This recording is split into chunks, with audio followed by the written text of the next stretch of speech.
Hello guys, it's SuperGT here. Welcome to another Forza 6 video. So in this one, I'm going to go through a guide for building this Saleen S7.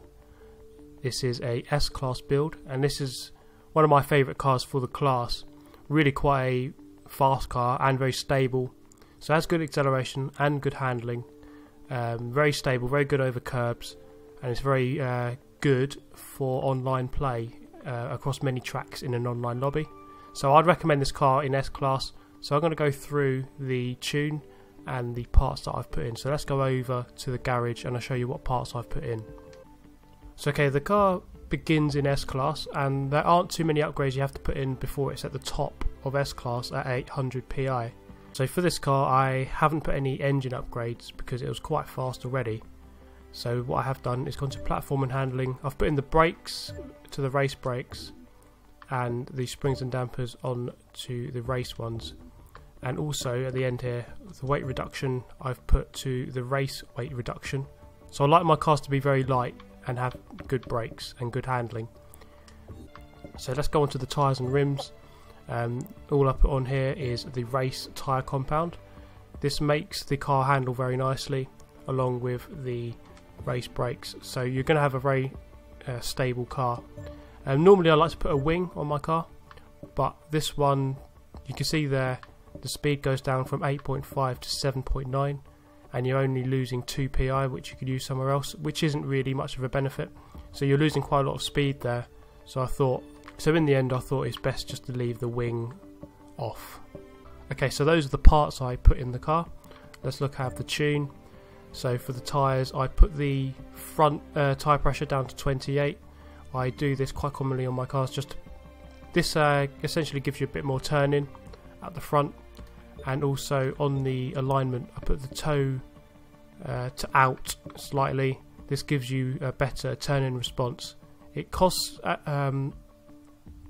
some stability, but the car was stable anyway, so that doesn't matter too much. As for camber, I put the front out to 1.8 and the rear down to -1.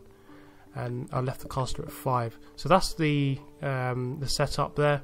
And if you go to get tunes, you can get this tune if you press search, then go to keyword 1, grip, keyword 2 is good all round, press search, and then it should be here, as you can see right here. So 575 horsepower, 41% of the weight is at the front. The overall stats are 8.5 for speed, 6.5 handling, acceleration 9, braking 6.3, and that makes it an all-round very good car for online play.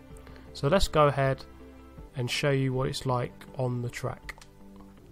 Okay, so here we are at Road Atlanta. We're going to go for a couple of laps here, and I can show you the strengths of this car. The main strengths for me are its handling and its acceleration, so it's very stable, which is what you want. So a lot of cars have a high statistic for handling, but sometimes they do like to slide out. So the handling statistic isn't always a true indicator of how good the car is. But when you drive this car, you'll notice how stable it is under acceleration and over curbs, which is really a key aspect of this car for me.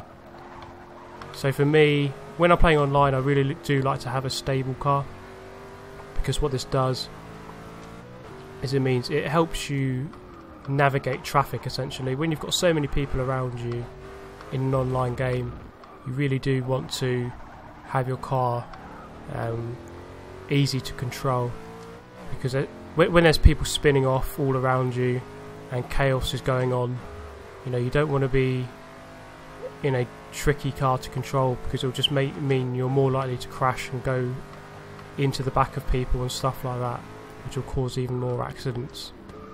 So this car generally will keep you out of harm's way and should help you out quite a lot. The annoying thing at the moment is that there isn't actually an S-Class hopper, but at some point I'm sure there will be one again, which means you'll have a good car to use. So I braked a bit late there, but the car stayed quite nicely under control.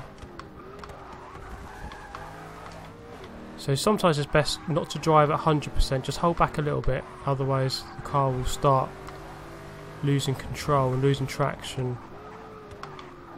And when you're under brakes, make sure you try and do it in a straight line. If you start turning at the same time, the car will slide and your braking distance will increase, which is not what you want.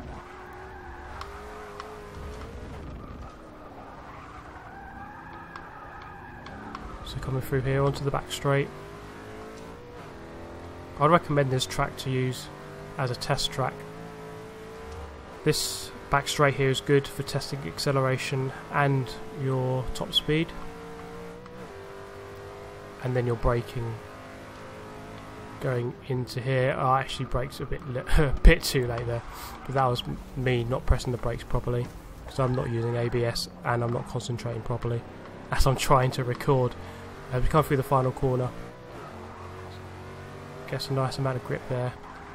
But yeah, this build, those 2 laps there weren't my best laps, if I'm honest, but I can tell you now this car is really good, and if you use it, it's a good, really good all-round car for the class, and you should be able to lap it quite highly, quite quickly, and get some good positions in it.